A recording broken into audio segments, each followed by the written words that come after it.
Oi pessoal, tudo bem? Nós vamos continuar falando sobre os animais e agora a gente vai tentar compreender um pouquinho melhor como é que estão os órgãos e os sistemas nesses seres vivos.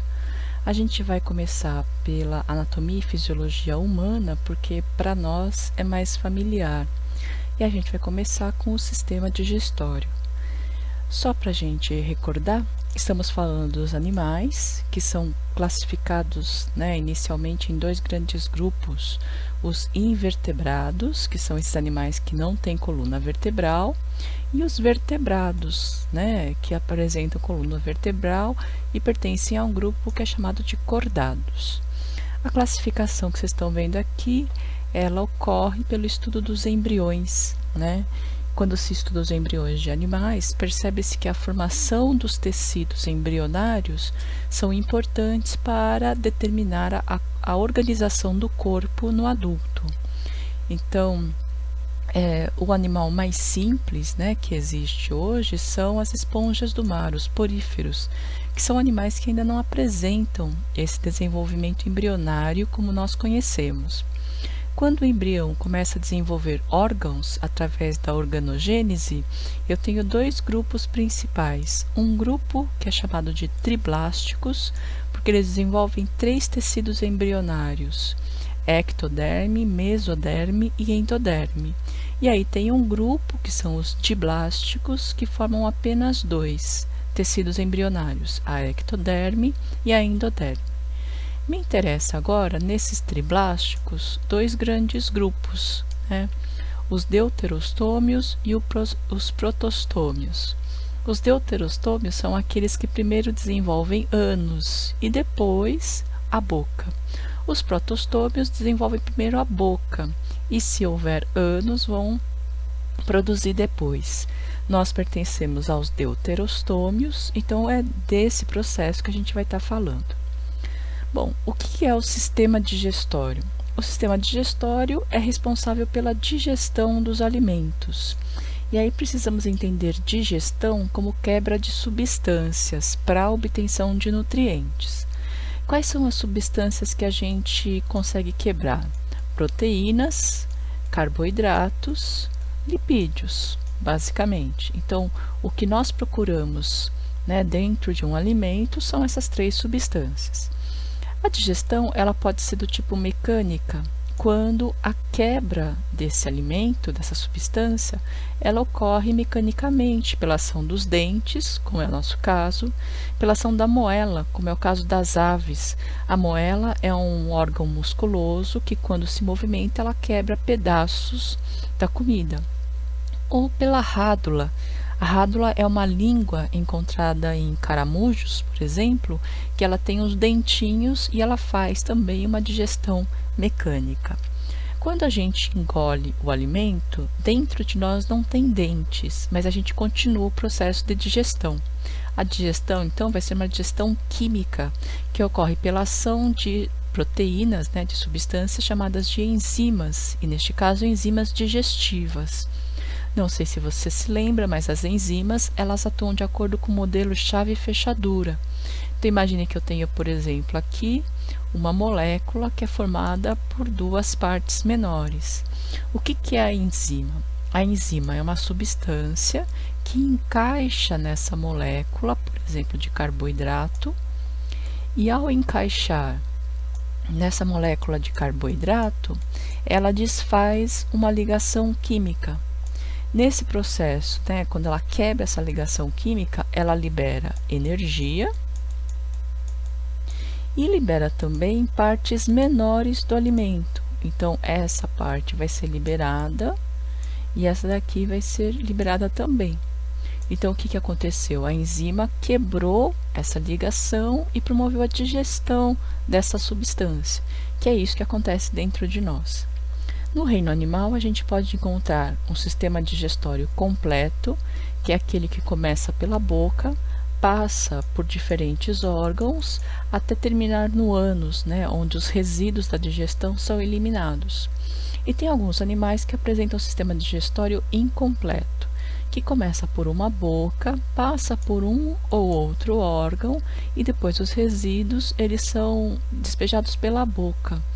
como é um sistema digestório bem simples, né, a gente sabe que a digestão ela não é completa, né, porque quando a gente pensa no nosso sistema digestório, o que a gente elimina através do ânus é muito diferente daquilo que a gente consumiu, porque a gente conseguiu quebrar o alimento em partículas cada vez menores. Bom, no sistema digestório humano, a gente tem os seguintes órgãos que participam, né? Então, aqui eu tenho a boca, e na boca eu já tenho aqui alguns órgãos que ajudam a digestão, que são as glândulas salivares. Os dentes fazem aquela digestão mecânica, enquanto a saliva faz uma digestão química inicial. Aí esse alimento ele vai ser engolido, passa pelo esôfago e chega no estômago.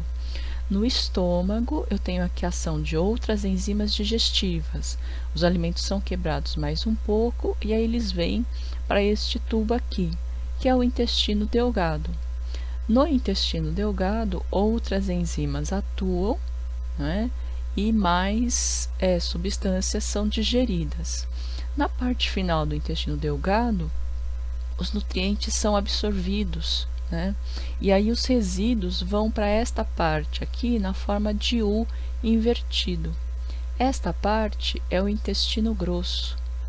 No intestino grosso ocorre reabsorção de água, então o material ele começa a ter uma consistência mais firme até ser eliminado pelo ânus pelo reto, né, e pelo ânus na forma de fezes.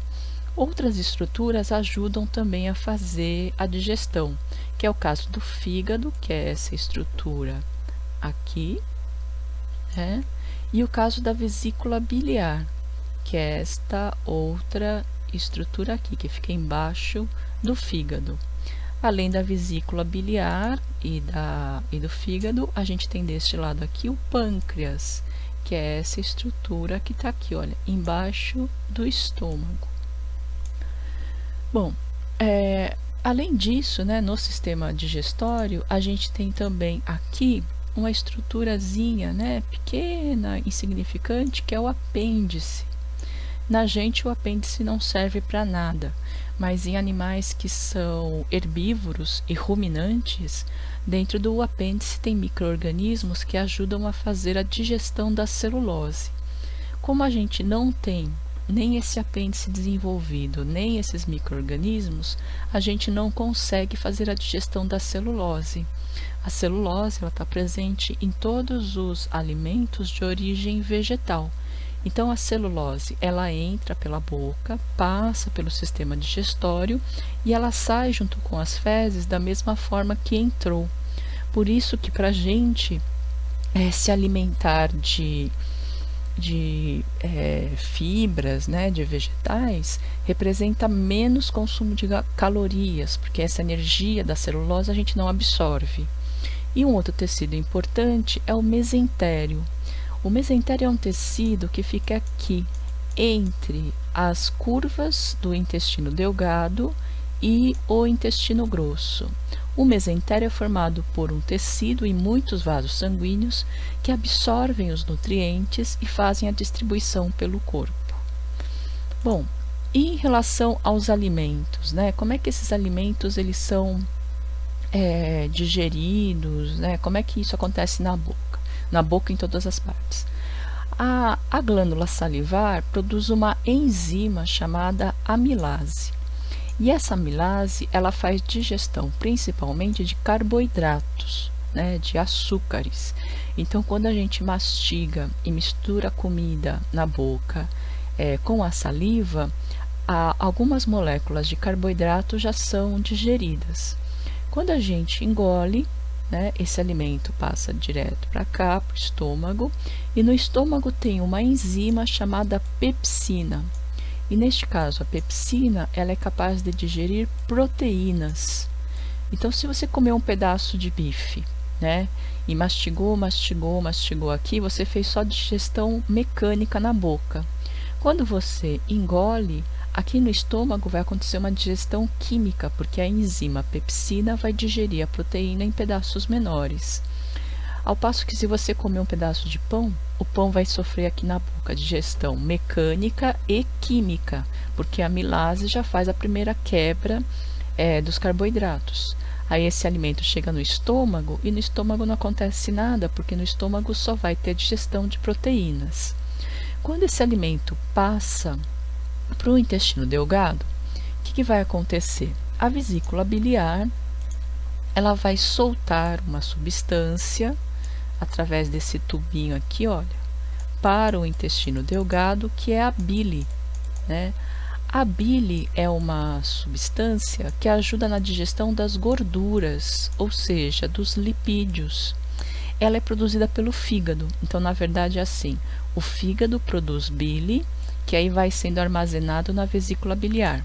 Quando você come alguma comida gordurosa, né, que tenha gordura ou lipídios, o que vai acontecer? A vesícula biliar vai bombeando essa bile para essa parte inicial do intestino delgado. Então, as gorduras começam a ser digeridas aqui.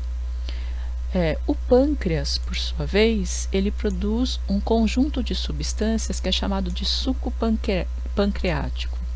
No suco pancreático, eu tenho diferentes enzimas para digerir proteínas, carboidratos e lipídios. Então, essas substâncias produzidas aqui no pâncreas, elas saem por este duto e vão cair também no intestino delgado. E aqui no intestino delgado, eles ajudam a fazer a digestão de todos esses nutrientes.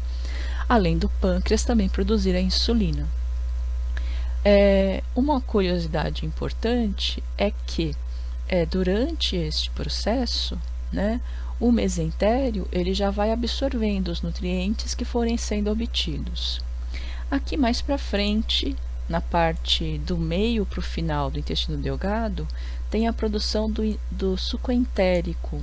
O suco entérico também é um suco que tem muitas enzimas para digerir proteínas, carboidratos principalmente.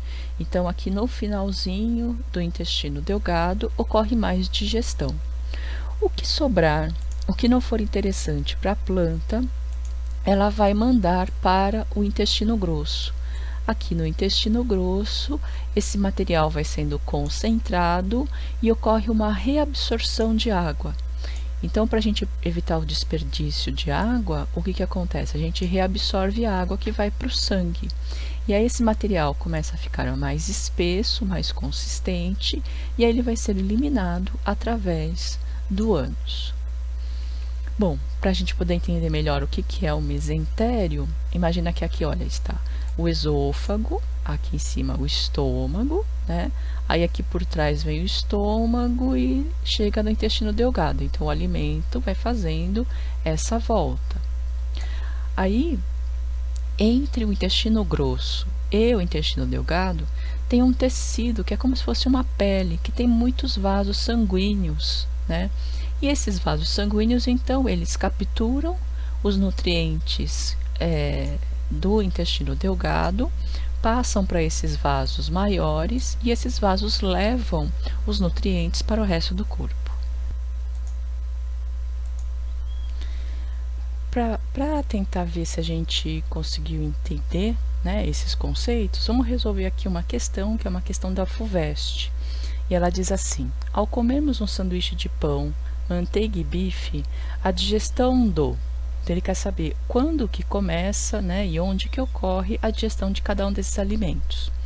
Vamos lembrar que o pão ele é rico em carboidratos. A manteiga é rica em gordura, portanto ela é rica em lipídios. E o bife tem muita proteína. Então, na verdade, a questão está perguntando sobre a digestão dos carboidratos, lipídios e proteínas.